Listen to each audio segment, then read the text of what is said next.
আজকের গল্প তবু ভালোবেসে লেখনীয় গল্প পাঠে আইভি দে চক্রবর্তী। পর্ব 15। গল্পটি ভালো লেগে থাকলে প্লিজ লাইক ও কমেন্টস করতে ভুলবেন না। চ্যানেলটি সাবস্ক্রাইব করে আরও ভালো ভালো গল্প লেখায় উৎসাহ দিন। স্কুল থেকে ফিরে বাড়িতে ঢোকার মুখে গেটের পাশে লেটার বক্সের থেকে একটা ব্রাউন খাম উঁকি দিতে দেখে লেটার বক্স খুলে খামটা বের করে শ্রী। খামটা হাতে ধরে শিরদাঁড়া দিয়ে ঠান্ডা একটা স্রোত নেমে যায় তার। এটা তো সেই খামটা যার মধ্যে করে অনর্ঘ্যকে সে ডিভোর্স পেপার পাঠিয়েছিল। অনর্ঘ্য সেটা ফেরত পাঠিয়েছে, তার মানে ওকে ডিভোর্স পেপারে সাইন করে দিয়েছে। দ্রুতপদে বাড়িতে ঢোকে শ্রী। নিজের ঘরে ঢুকে ব্যাগটা বিছানায় ছুঁড়ে ফেলে আগে দরজাটা বন্ধ করে সে। দ্রুত হাতে খাম থেকে কাগজটা বের করে দেখে তার সইয়ের তলায় জল জল করছে অতি পরিচিত একটা সই, অনর্ঘ্য চৌধুরী। বুকের মধ্যে পাড় ভাঙার শব্দ পায় শ্রী। বিছানার ওপর ধপ করে বসে পড়ে সে। অনর্ঘ্য সত্যি সত্যি সাইন করে দিয়েছে ডিভোর্স পেপারে। তার মানে ও সত্যি মুক্তি চায় শ্রীর কাছ থেকে। কিন্তু সে তো নিছকই রাগের বশে ডিভোর্স পেপার পাঠিয়েছিল। অবশ্য পাঠিয়েছিল বললে ভুল হবে।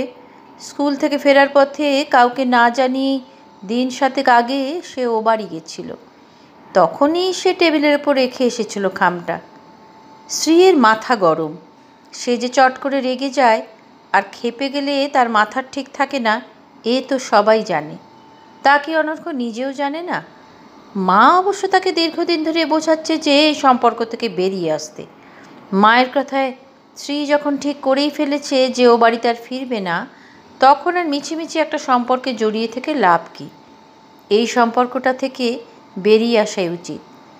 মায়ের কথা শুনে শ্রীয়ের মাথায় তখনই এই বুদ্ধিটা খেলে গেছিল। সে তো আসলে অনর্ঘ্যকে একটা শিক্ষা দিতে চেয়েছিল। শ্রী ভেবেছিল এই ডিভোর্স পেপারটা পেলে অনর্ঘ্যর টনক নড়বে। সে তখন নিজে থেকেই আবার তাকে ফোন করবে, অথবা ছুটে আসবে এখানে শ্রীয়ের কাছে। অনর্ঘ্য যে 7 দিন বাদে ট্রেনিং শেষ করে ফিরছে, এই কথা সে আগেই শুনেছিল দিশার কাছে। তাই সে নিজের স্কুলবেলার বন্ধু চিরঞ্জীব সিনহার কাছে গেছিল বাড়ির কাউকে না জানিয়ে, যে কিনা এখন হাইকোর্টের নাম করা উকিল। ডিভোর্স পেপারের খসড়া করে সে নিজে হাতে সেটা রেখে এসেছিল টেবিলের ওপর। পাছে রেজিস্ট্রিটাকে পাঠালে সেটা মাসিমার হাতে পড়ে, তাই এই বাড়তি সতর্কতা। কিন্তু তার সাথে যোগাযোগ করা বা ফোন করা তো দূরের কথা, সে সরাসরি ডিভোর্স পেপারে সাইন করে পাঠিয়ে দিয়েছে। হ্যাঁ, দোষ তারও আছে। সেদিন অন্নপ্রাশনের সেই ঘটনার পর সে আর কখনো অনর্ঘ্যর ফোন রিসিভ করেনি। প্রথম 1 মাস তো অনর্ঘ্য লাগাতার তাকে ফোন করে গেছে, এমনকি বৌদির ফোনে ফোন করেও তার সাথে কথা বলতে চেয়েছে। কিন্তু তাতে ভবি ভোলেনি। সে লাগাতার অনর্ঘ্যকে রিফিউজ করে গেছে। অনর্ঘ্য রেজাল্ট, ইন্টারভিউতে পাশ করে ট্রেনিং জয়েন করা, সব খবরই সে দিশার বৌদির মাধ্যমে পেয়ে যেত। কিন্তু নিজে থেকে সে কখনো আর অনর্ঘ্যর সাথে যোগাযোগ করেনি। ট্রেনিংয়ে যাবার আগেও অনর্ঘ্য বৌদিকে ফোন করে জানিয়েছিল, কিন্তু সে তখনও তার সাথে যোগাযোগ করেনি, তার সাথে কথা বলতে রাজি হয়নি। তবে তার স্বভাব তো অনর্ঘ্যর অজানা নয় একেবারেই। তাদের এই 2 বছরের সংসারে যখনই রাগারাগি কথা বন্ধ হয়েছে, শ্রী কখনো মাথা নত করেনি। অনর্ঘ্যকেই এগিয়ে এসে মিটমাটের চেষ্টা করতে হয়েছে। শ্রীয়ের হাতের কাগজগুলো মেঝেতে গড়াগড়ি খেতে থাকে। উপর হয়ে শুয়ে পড়ে সে বিছানায়।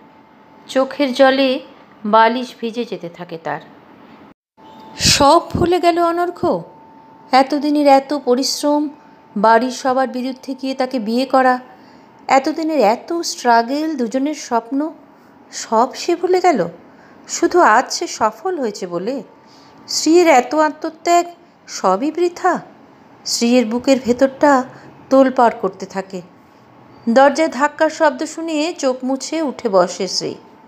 বাইরে মুনমুনের গলা শোনা যায়। কী রে শ্রী, স্কুল থেকে এসে দরজা বন্ধ করলি কেন? কি করছিস এতক্ষণ দরজা বন্ধ করে? খোল। তোর জন্য চা এনেছি। শ্রী ভালো করে চোখ মুছে দরজা খুলে দেয়। চা নিয়ে ঘরে ঢোকে মুনমুন। কী রে, কী ব্যাপার? অন্যদিন তো স্কুল থেকে ফিরেই চা দাও বলে বাড়ি মাথায় করিস, আজ কি হলো? এই নে তোর চা। শ্রীর মুখের দিকে চোখ পড়তেই একটু থমকায় সে। তারপর বলে, কি হয়েছে? তোর চোখ মুখের অবস্থা এরকম কেন? তারপর মেঝেতে পড়ে থাকা কাগজগুলো দেখে অবাক হয়ে বলে, এগুলো কি? কিসের কাগজ? এখানে পড়ে আছে কেন এভাবে? নিচু হয়ে মেঝে থেকে কাগজগুলো তুলে একবার চোখ বুলিয়েই চমকে ওঠে মুনমুন। এটা কি করেছিস তুই? কবে করেছিস এসব? আমাকে জানাসনি তো কিছু। বৌদি, আমি... শ্রী কথা শেষ করতে না পেরে হাউ হাউ করে কেঁদে ফেলে। মুনমুন বেশ কিছুক্ষণ গম্ভীর মুখে কাগজগুলো উল্টে পাল্টে দেখে বলে, এখন আর কেঁদে কী হবে শ্রী? নিজের সংসারটা নষ্ট করতে তুই নিজেই তো উঠে পড়ে লেগেছিস। একেবারে সই করে পাঠিয়েছিস ওকে কাগজগুলো। শ্রী ফুঁপিয়ে ওঠে, হ্যাঁ আমি পাঠিয়েছি, আমার রাগ হয়েছে বলে। তাই বলে ও ও কেন এটাতে সই করে পাঠালো? মুনমুন এবার কঠিন মুখে বলে, তোর কি মনে হচ্ছে অন্যায় করেছে অনর্ঘ? তুই ভেবে দেখ তো, সেই অন্নপ্রাশনের দিন থেকে তুই কি ব্যবহার করে চলেছিস ছেলেটার সাথে। সে পাগলের মতো তোর সাথে যোগাযোগ করার চেষ্টা করে গেছে। তুই কি তার কথায় কোনো কর্ণপাত করেছিস? তার ফোনটা পর্যন্ত ধরিসনি। অনর্ঘ খুব ধৈর্যশীল ছেলে বলে এতদিন তোর এইসব সহ্য করে গেছে সে। তাই বলে তো ধৈর্যেরও তো একটা সীমা আছে শ্রী। ডিভোর্স পেপার পাঠিয়ে দেওয়া মানে তো তুই তাকে আরও অপমান করলি, তোদের সম্পর্কটাকেও অপমান করলি। আর সে যদি তাতে সই করে দেয় তো সেটা তার দোষ? সংসারটা ছেলে খেলা নয় শ্রী। আমি, দিশা, সবাই তোকে এত বোঝানো সত্ত্বেও তো তুই বুঝিসনি। নিজের জীবনের এত বড় ডিসিশনটা যখন একা নিয়ে ডিভোর্স পেপার পাঠাতে পেরেছিস, এবার বাকিটা ভেবে দেখ তুই কি করবি। টেবিলের উপর কাগজগুলো রেখে ঘর ছেড়ে বেরিয়ে যায় মুনমুন। সেদিন রাতে বাবার ঘরে ডাক পড়ে শ্রীয়ের। বাবার ঘরে ডাক পড়লেই বুকটা কাঁপতে থাকে শ্রীয়ের। তাও ধীর পায়ে সে বাবার ঘরে এসে দাঁড়ায়। বাবার ঘরে এসে দেখে বাবা আর বড়দা বসে আছে। মেয়েকে দেখে সুরঞ্জনবাবু বলেন, বসো ওখানে। শ্রী সামনের চেয়ারটায় বসে জড়সড় হয়ে। তার বুকে ধুকপুক শব্দ সে যেন নিজেই শুনতে পাচ্ছে। সুরঞ্জনবাবু বলেন, তোমার বড়দার কাছে শুনলাম তুমি নাকি অনর্ঘকে ডিভোর্স পেপার পাঠিয়েছ। শ্রী আমতা আমতা করে বলে, হ্যাঁ হ্যাঁ মানে বাবা আমি... হ্যাঁ বলো, কি বলতে চাও? হঠাৎ ডিভোর্স পেপারই বা পাঠানোর কারণটা কি? বাবার প্রশ্নে শ্রী ভেবে পায় না কী বলবে। এখন তো তার নিজের কাছেও তার নিজের জেদ ছাড়া আর কোনো উপযুক্ত কারণ সে দিতে পারছে না। মাথা নিচু করে বসে থাকা শ্রীকে দেখে সুরঞ্জনবাবু বলেন, যেদিন বাড়ি থেকে বেরিয়ে গিয়ে জেদ করে তুমি ওকে বিয়ে করেছিলে সেদিনও তুমি ভুল করেছিলে, আর আজ যেটা করছো সেটাও তুমি ভুল করছো। সংসারটা তো ছেলে খেলা নয় যে যখন ইচ্ছে গড়া যায় আবার যখন ইচ্ছে ভেঙে দেওয়া যায়। গত 8 মাস ধরে তুমি এ বাড়িতে আছো। আমি ভেবেছিলাম কোনো কারণে রাগারাগি হয়েছে তোমাদের মধ্যে, রাগ পড়ে গেলে হয়তো তুমি আবার নিজের সংসারে ফিরে যাবে। দেখো, তুমি আমার সন্তান, আমি নিজে থেকে তোমাকে চলে যেতে বলতে পারি না। তাও অনর্ঘ যখন ট্রেনিংয়ে গেল তখন তুমি ও বাড়িতে একা থাকার চেয়ে এখানে সবার সঙ্গে থাকাটাই আমার শ্রেয় মনে হয়েছিল, তাই আমি এতদিন কিছু বলিনি। কিন্তু তোমার এই সর্বনাশা রাগ যা ভালোর বদলে শুধু খারাপই করে চলেছে, তোমার কি মনে হয় না এবার তোমার এই রাগ, তোমার ইগোকে একটু সম্বরণ করা উচিত?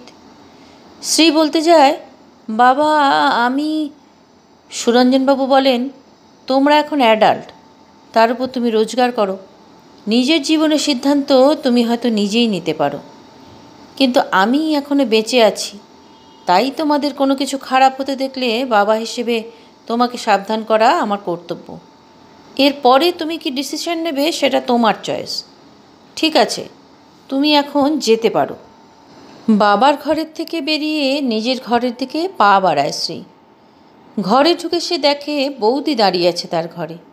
বৌদিকে দেখে শ্রী বলে ওঠে, বৌদি, তুমি দাদাকে বলেছো এসব? মুনমুন বলে, হ্যাঁ রে, আজ আর না বলে পারলাম না। তোকে ভালোবাসি তো, সব সময় সব কাজে আমি সাথ দিয়েছি তোকে, কিন্তু তুই যে সর্বনাশের খেলায় মেতেছিস এখন, তাতে আর তোকে সাপোর্ট করতে পারছি না আমি। যে কোনো একজনকে নত হতে হয় শ্রী। অন্নপ্রাশনের দিন কিন্তু অনর্ঘ ইচ্ছে করে অনুপস্থিত হয়নি। তারপর থেকে যা যা ঘটে চলেছে সেটাও তোর একতরফা জেদের ফল।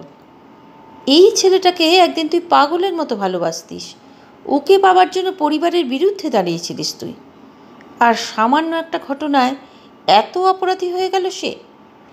রাগ, অভিমান, সব কিছুরই একটা সীমারেখা থাকা দরকার।